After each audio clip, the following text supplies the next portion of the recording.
le but c'est de progresser. Focus, on lâche rien.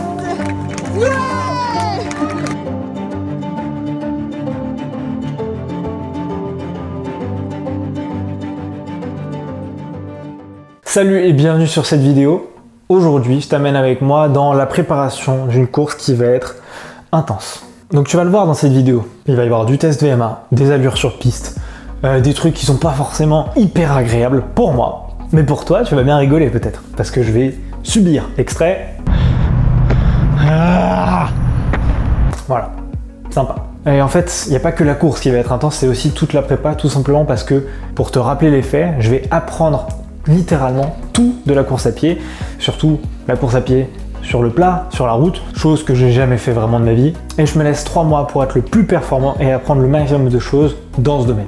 Donc comme je te l'ai annoncé dans la vidéo où je t'annonçais du coup la Saint-Élion que je vais faire, ça fait 1 an et demi que je fais du trail running, du coup de la course en montagne où tu montes et tu descends, je suis habitué à ça mais pas du tout à courir sur le plat. Ça c'est le fait numéro 1. Deuxième fait, j'ai tout à apprendre. J'ai choisi cette Saint-Élion du coup pour apprendre aussi à courir, du coup ça s'imbrique un peu entre les deux objectifs. J'aimerais beaucoup faire cette course parce qu'elle me plaît et aussi j'aimerais beaucoup apprendre à courir à plat parce que je sais que ça va être utile pour le trail. Donc en fait j'ai choisi la Saint-Élion pour pouvoir me permettre de m'entraîner à courir à plat et aussi parce que la Saint-Élion me fait kiffer. Pour ceux qui ne connaissent pas, c'est une course de 82 km. Tu pars à minuit, le week-end le plus froid de l'année, entre Saint-Étienne et Lyon. La plupart du temps, soit il y a de la boue, soit il pleut, soit même il y a de la neige, des températures négatives. Tu fais tout de nuit, tout pour sortir de sa zone de confort celui-là. Maintenant, qu'est-ce qui va changer dans mes entraînements du coup? Je vais m'entraîner beaucoup plus à plat. Tous mes footings, je vais les faire en mode footing sur la route, sur des sentiers qui sont plats. Pas forcément mon grand kiff, mais bon, le but c'est de progresser. Focus, on lâche rien. Je vais aussi m'entraîner énormément à des entraînements de vitesse, des entraînements d'intensité. Du coup, je vais voir avec le coach aussi pourquoi il faut que je fasse des tests VMA. Ça doit avoir une importance, ça doit avoir une utilité.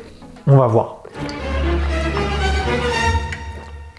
Qui dit nouveau cadre aussi dit inconnu. Donc j'aimerais énormément aussi beaucoup inviter quelqu'un qui a beaucoup plus de connaissances que moi dans ce domaine. J'ai une vidéo prévue du coup avec un athlète professionnel qui est expert dans ce domaine-là. Je pense que c'est un des meilleurs athlètes que je connaisse dans cette discipline, un peu entre les deux. Est-ce que je vous fais deviner du coup qui est-ce que je vais inviter? C'est quelqu'un qui va participer du coup à cette Saint-Élion. Moi je serai dans le sas pour les bouchons et lui il sera dans le sas pour performer et gagner cette course. Je sais pas s'il va la gagner, mais en tout cas je lui souhaite grandement. Je vous donne des petits indices pour savoir qui est-ce qui va être invité. Dites-moi en commentaire qui est-ce que vous pensez que je vais inviter. C'est un garçon qui fait du trail. Il a gagné une course du circuit UTMB cette année et il a fait 4e d'une énorme course extrêmement connue d'environ 90 km. Qui est-ce que vous pensez que ça peut être? Et on va voir si vous avez raison. En tout cas, dans cette vidéo, j'emmènerai cette personne courir avec moi pour juger mon état physique, mes entraînements. Je lui poserai plein de questions du coup sur cette Saint-Élion, sur plein de trucs, sur sa vie et tout. Ça va être extrêmement intéressant, j'ai hâte de vous la partager. Pense à t'abonner et activer les notifications pour pas louper cette vidéo. C'est important, elle va être géniale.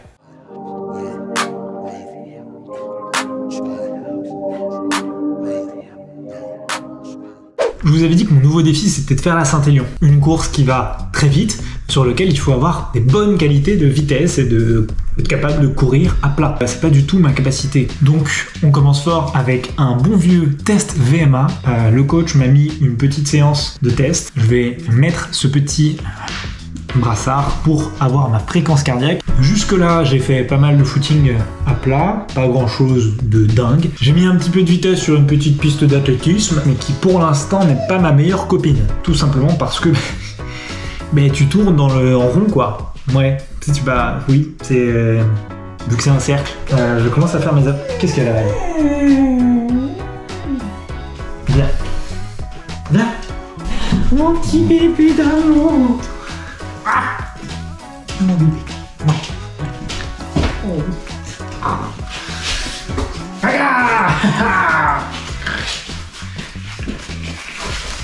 Stop, c'est fini. Je veux en chier en fait. C'est normal. C'est pas grave. Mais en plus de ça, pour couronner le pompon sur la Garonne, c'est le seul jour de l'année, je crois, où il fait moche à Toulon. Et on est parti.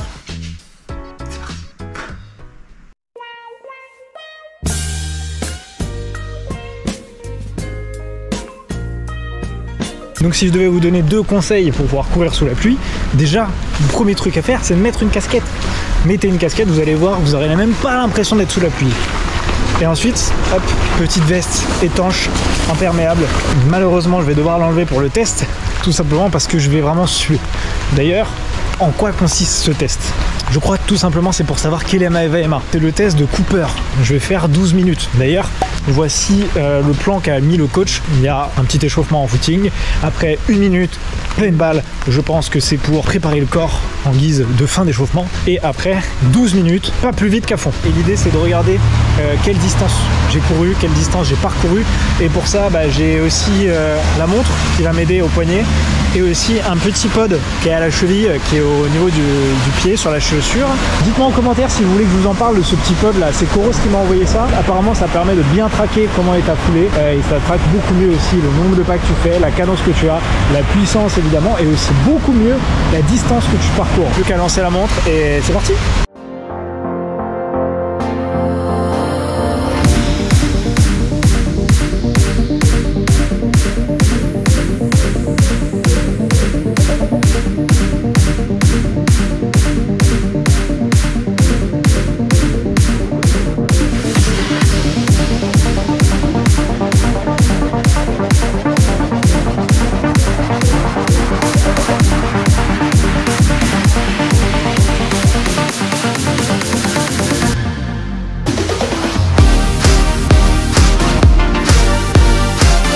J'ai fini la première minute officielle, j'étais à peu près à 3,20 du kilomètre.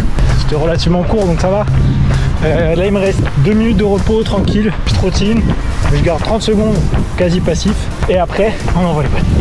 Je te rappelle, objectif, pas plus vite qu'à fond. Et quoi qu'il arrive, peu importe cette VMA, l'objectif c'est de l'augmenter. On est quelques jours après du coup le petit test que j'avais fait. J'ai pas encore pu débriefer vraiment avec le coach, mais le seul truc qu'il m'a dit c'est: Kevin, t'as fait une connerie. Bravo Kevin, bravo, je te félicite. Tu te rappelles, je t'avais dit il faut faire 1 minute avant de faire 12 minutes pleine balle. Et en fait, le 1 minute, il fallait tout donner. Je l'ai pas fait. Du coup, je me suis engueulé. Voilà. C'est pas grave. C'est pas grave. Pour la bench, je l'ai refait. Là, je repars faire des petits tests encore. D'ailleurs, dites-moi en commentaire si vous aimez ça, les séances pistes, les séances d'intervalle, les séances d'intensité. Moi, j'aime bien me balader dans la nature. Aujourd'hui, au programme, 1 km pleine balle et 2 km pleine balle. Voilà. Faut pas réfléchir, faut poser le cerveau. Au bout d'un moment, je crois que c'est ça la leçon à tirer. En tout cas, demain, je débriefe avec le coach. Là, on va pouvoir se dire plein de trucs. Je vais pouvoir aussi vous montrer très prochainement un peu toutes les séances que j'ai déjà faites parce que j'en ai fait pas mal. Pourtant, ça fait plaisir. On voit tellement de gens courir autour de cette piste. C'est beau à voir tous ces gens qui courent. Et c'est dead et c'est beau. Bon, c'est mon tour. On va tout donner sur 1 km. Et après 2. Et après mourir. Transition.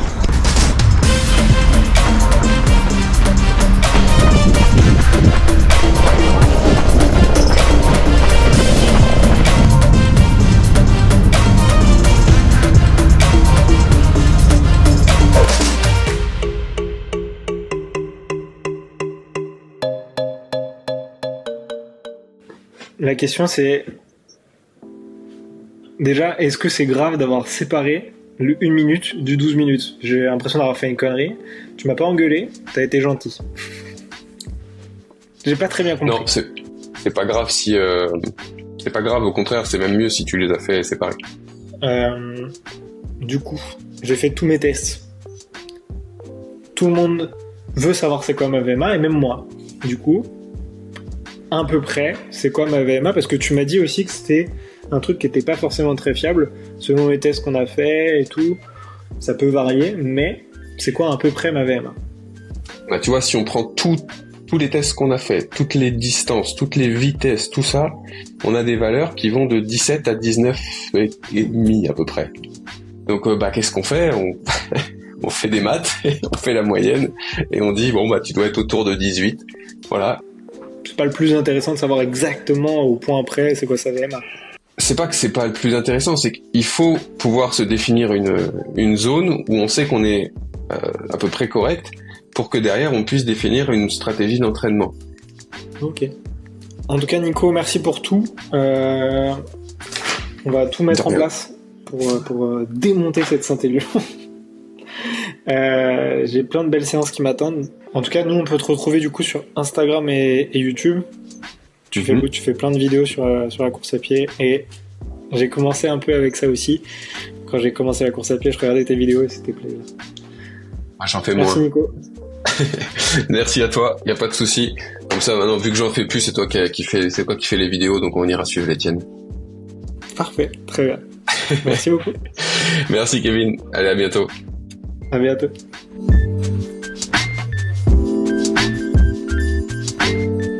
Les amis, me revoilà sur la piste en bas de mes jolies montagnes. Aujourd'hui, séance spécifique.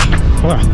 On a fait les tests de Yamaha, on a fait le bilan avec le coach. Il m'a mis une séance de l'espace. Séance qui s'affiche juste là. Putain, je crois que c'est au-dessus de 19 km/h. Donc ouais, ça va aller vite.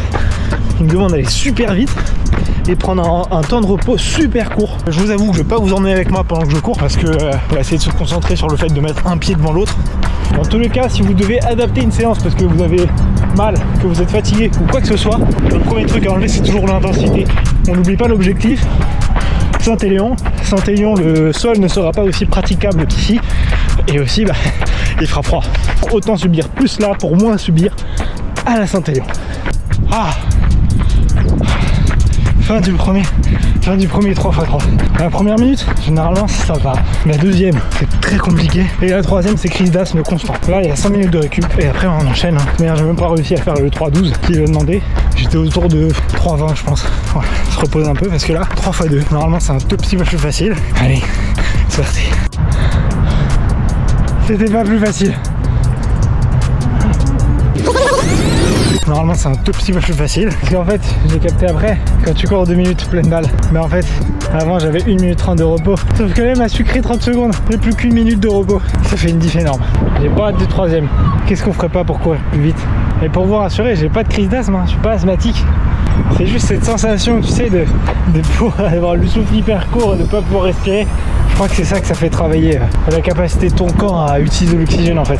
On a 5 minutes à faire en repos. Bon, je vais te gêner quand même un peu parce que sinon c'est pas drôle. Sinon c'est tricher.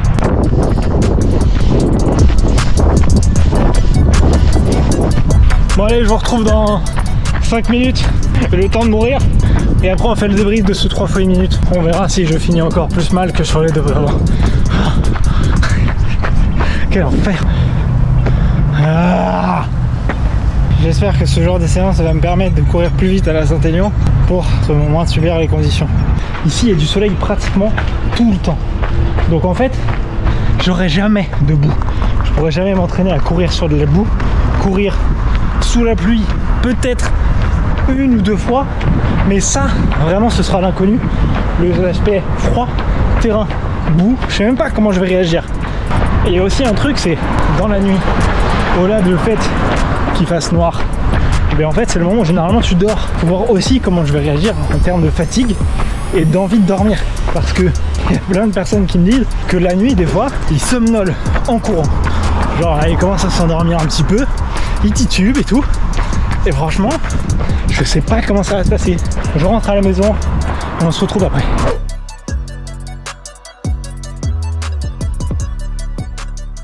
Du coup, on a fait les tests de VMA. On a débriefé avec le coach, je me suis pas fait trop engueuler, ça va, je suis content.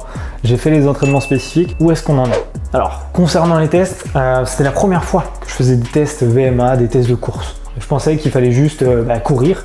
Non, parce qu'en fait, il faut bien doser son effort, bien le gérer, bien le connaître. Pour quelqu'un qui n'en a jamais fait, c'est pas forcément facile. Tu l'as vu, j'ai une VMA qui est autour de 18. En réalité, je m'en fiche un peu. Bon, sauf si j'avais 24 de VMA, je serais peut-être au JO. Ça me permet juste d'avoir des entraînements qui sont beaucoup plus calibrés pour mes performances, pour mes capacités. Et du coup, d'éviter potentiellement d'en faire trop ou de pas en faire assez.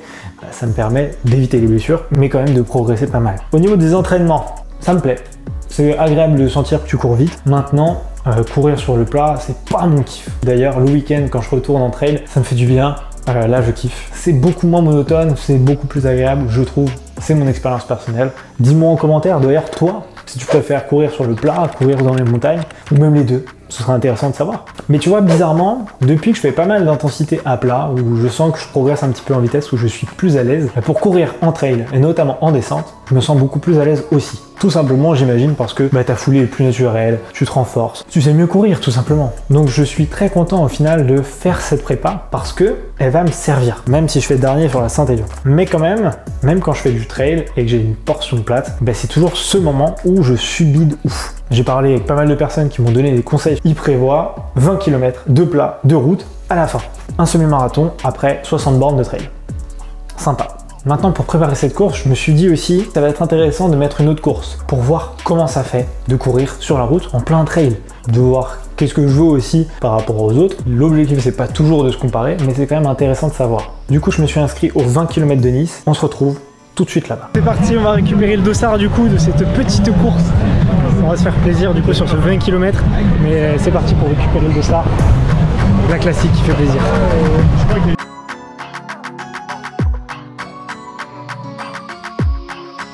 Let's go.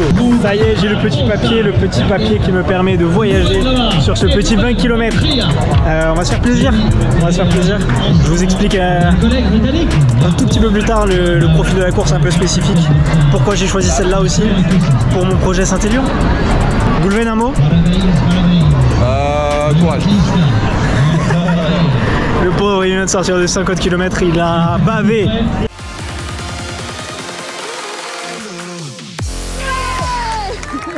J'ai oublié de filmer à Nice. J'étais concentré sur courir. Voilà, c'est déjà pas mal. Qu'est-ce que ça a donné? Pour vous la faire simple, sur ce 22 km à Nice en trail, il y a à peu près 8 km de plat de route au début. Après, il y a un trail qui fait à peu près 7 km. Et après, on finit principalement sur du plat. Donc voilà, c'était vraiment parfait pour pouvoir se challenger et pour voir qu'est-ce que ça donne. Maintenant, qu'est-ce que ça a donné? J'ai réussi à finir cette course, pas comme la CCC. Je l'ai encore là. En final, je suis plutôt content. J'ai réussi à bien tenir mes allures. J'arrive 19e à 15 minutes de la gagne. Franchement, dans un temps, je pense, plus qu'honorable. J'ai fait 1h48 pour faire les 22 km et 800 ou 700 mètres de dénivelé. Je suis plutôt content de moi. Maintenant, pourquoi Nice? Nice, ça m'a permis aussi de prendre un running stone. Running stone qui peut permettre d'ouvrir les portes aux courses de l'UTMB qui sont fin août. J'ai pas encore décidé ce que j'allais faire en 2025. Pour l'instant, il y a une Saint-Élion à faire. Est-ce qu'il va y avoir d'autres courses d'ici la Saint-Élion? Non, c'est pas forcément l'idée. À l'heure où je te parle, cette Saint-Élion est dans 2 mois à peu près. Il faut que je m'entraîne à courir à plat, à courir en vallonné, à courir dans les sentiers. Et je t'explique tout ça, la suite de tout ce qui va se passer du coup jusqu'à la Saint-Élion. Les amis, petit aparté dans cette vidéo, je me suis rendu compte, après coup, qu'en fait, je vous avais pas dit qu'est-ce que c'était qu'une VMA, qu'est-ce que c'était que VO2 max, tout ça. Personnellement, ça me faisait extrêmement peur au début, tous ces termes un peu techniques. En réalité, c'est pas si compliqué. VO2 max, c'est la quantité d'air qui est utilisée par ton organisme et par tes muscles. C'est ce que tes poumons peuvent ingurgiter comme air et que tes muscles peuvent utiliser. C'est expliqué très schématiquement, mais en gros, c'est ça qui se passe. C'est quelque chose qui peut s'améliorer un petit peu, mais on est facilement très limité par notre génétique. La VMA, c'est tout simplement la vitesse maximale à laquelle on peut le courir sans que tu te crames. Donc je te l'ai dit, dans VMA, tu as VO2 max et l'économie de course. La VO2 max, je te l'ai dit, c'est assez compliqué de la faire vraiment augmenter. Par contre, l'économie de course, ça on peut agir dessus. Donc en fait, quand on calcule sa VMA, c'est uniquement pour savoir où on en est et comment on va calibrer les entraînements. J'espère que je vous l'aurai bien expliqué et que vous l'aurez compris, parce que sinon c'est raté. J'espère pas. Les amis, du coup, je suis parti courir. Je voulais vous remercier déjà parce qu'en vrai, j'ai reçu plein de conseils sur comment gérer cette Saint-Élion. Plein de personnes qui l'ont faite. Continuez de m'en donner parce que vraiment, ça m'aide. Et puis, ça me permet de savoir aussi qu'est-ce que je vais devoir travailler. Parce qu'il y a plein de trucs sur lesquels je vais devoir travailler. Notamment, dernièrement, je suis parti courir de nuit. Donc, j'ai commencé à prendre la frontale, m'habituer à qu'est-ce que ça donne de courir de nuit, éviter les cailloux uniquement avec la frontale et tout. C'est particulier, mais j'aime bien. Est-ce que vous aimez courir de nuit avec la frontale? Il y a une ambiance un peu mystique, mais bon, très agréable. Moi, j'aime bien. Il y a aussi le fait que je vais bientôt devoir regarder aussi quels vêtements techniques je vais prendre pour anticiper le fait qu'il puisse faire très froid, qu'il puisse pleuvoir, qu'il puisse neiger. D'ailleurs, ça me donne une idée. Est-ce que ça vous intéresse que je fasse une vidéo sur tout, que ce soit à travers les équipements de nuit, les équipements pour le froid, la nutrition, comment je vais gérer le sommeil, le manque de sommeil? Parce que moi, généralement, je dors la nuit. Je sais pas pour vous. En tout cas, je suis très content de vous emmener avec moi dans cette préparation parce que, en fait, c'est un peu inédit pour moi. D'ailleurs, je pense que je vais mettre pas mal de choses en place sur la prépa mentale pour être le plus préparé, tout simplement parce que ça fait quand même une grande partie du job. Je m'en suis bien rendu compte sur la CCC et du coup j'ai appris un peu de mes erreurs et là je vais mettre en place plein de trucs pour être hyper fort mentalement. Voilà. Est-ce que c'est quelque chose qui vous intéresse ou pas, mettez-le moi en commentaire. Et du coup, qu'est-ce qui est prévu comme contenu jusqu'à la Saint-Élion? Bah déjà, je vais recevoir un athlète pro, comme je vous l'ai dit. Je sais pas si vous avez deviné encore ou pas, mais oh, c'est bizarre ça. C'est des mannequins. Du coup, il y a un athlète pro qui va venir à la maison. Je vais m'entraîner avec lui. Est-ce que vous avez deviné ou pas encore qui est-ce que c'est? Franchement, je suis curieux de savoir si vous devinez ou pas. D'ailleurs, si vous avez des questions à les poser à cet athlète pro, mettez-le moi en commentaire. Je dirais que c'est de votre part. Et puis vos questions, généralement, elles sont vraiment intéressantes ou drôles. Donc en vrai, ce sera un plaisir de les poser et de lui poser ces questions-là. En tout cas, si vous trouvez la bonne personne en tant qu'athlète pro, je le validerai dans les commentaires. En tout cas, pense à t'abonner, à activer les notifications pour pas louper toutes ces prochaines vidéos. Ce sera un plaisir de te les partager. Moi, je vais m'entraîner un peu parce que finalement, à force de te parler, je fais que de marcher. Mets un like sur cette vidéo si elle t'a plu. J'ai tellement de trucs à te partager. Je suis hyper heureux. En tout cas, on se revoit bientôt. Ciao. Ah, c'est dur à monter.